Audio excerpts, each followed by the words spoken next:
Mafunzo haya ambayo ni ya siku 3 kuwajengea uwezo hawa maafisa biashara, maafisa maendeleo ya jamii pamoja na watoa huduma za uendeshaji biashara ili waende kutekeleza jukumu la urasimishaji wa biashara. Urasimishaji wa biashara ni nguzo ya uendeshaji kiuchumi, kwa maana ya kwamba biashara isipokuwa rasmi, uwezekano wa mfanyabiashara husika kufanikiwa, uwezekano wa mfanyabiashara husika kuendelea na kuwa na mchango wa kiuchumi yeye binafsi na hata kuchangia katika pato la taifa unakuwa mdogo. Kwa hiyo ndio maana baraza limechukua jitihada hizo za kuhakikisha kwamba tunawajengea uwezo ili kundi la katikati, ili wao sasa wakashuke chini kuona kwamba wanawafundisha wafanyabiashara ambao biashara zao sio rasmi ili wazirasimishe.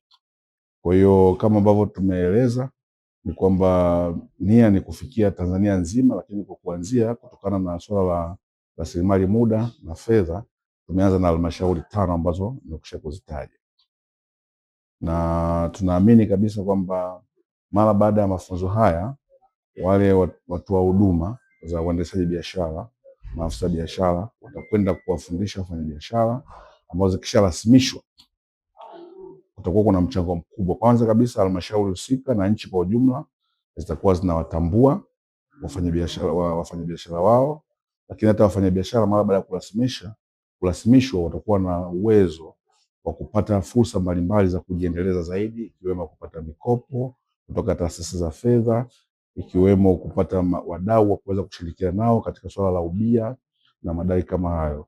Baraza lina mifumo ya kuhakikisha kwamba hilo linatekelezeka, lakini pia baraza kwa kushirikiana na ILO liliandaa mwongozo wa urasimishaji wa biashara ambao tunaita Formalize Your Business Manual.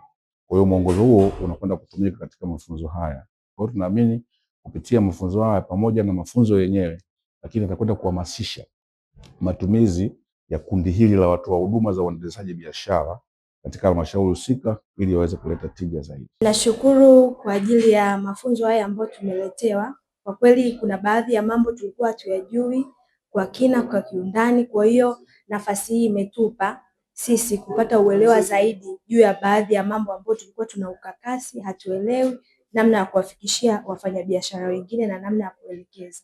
Kwa kweli imekuja wakati sahihi na wakati muhimu sana ambao tunahitaji, kwa kuwa maendeleo yanazidi kuwa makubwa, wafanyabiashara wanaongezeka, wadogo pamoja na wakubwa. Kwa hiyo tunashukuru, tunapata kujua na kuelewa zaidi namna sahihi mtu ambaye anatakiwa kuifuata kwa hao wafanyabiashara wadogo na wajasiriamali wanavyoanza biashara yao mpaka katika hatua nzima ya ukuaji. Changamoto iliyokuwa sugu ni namna ya kurasimisha biashara zao. Wengi wanaogopa sana sana hizi taasisi mbalimbali, kwa mfano TRA au kwenda kwenye leseni, lakini leo wamepata kutuelewesha kwamba hapana, inatakiwa wafanyabiashara wawe karibu nao ili kupata uelewa kwamba hata kama nina mtaji mdogo, ni namna gani nifanye ili niweze nikarasimisha biashara yangu, ni namna gani nifanye ili biashara yangu iweze ikakua. Kwa hiyo sana sana inakuwa ni katika hizi taasisi mbalimbali zilizopo serikalini, hata kwa sisi sekta binafsi. Kwa kweli baraza la uwezeshaji limechelewa kwa kiasi kikubwa, kwa sababu elimu tunayoipata hapa itatuongezea maarifa makubwa sana. Hasa kwa mfano mimi binafsi, kuna vitu vingi ambavyo nilikuwa ninashindwa kutoa elimu, nashindwa kuwasaidia wafanyabiashara, lakini kwa mwanzo huu ambao tumeanza leo nimeona kuna utofauti mkubwa.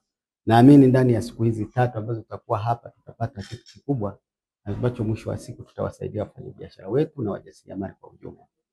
Nia ya serikali na ninaamini kwamba ipo kwa ajili ya kutusaidia sisi ili tutakapokuwa tunaenda huko field, tutakapokuwa tunaenda huko kwa wafanyabiashara tutawasaidia kwa kiasi kikubwa. Kwa hiyo ni mafunzo mazuri ambayo tutafaidika nayo kwa kiwango kikubwa.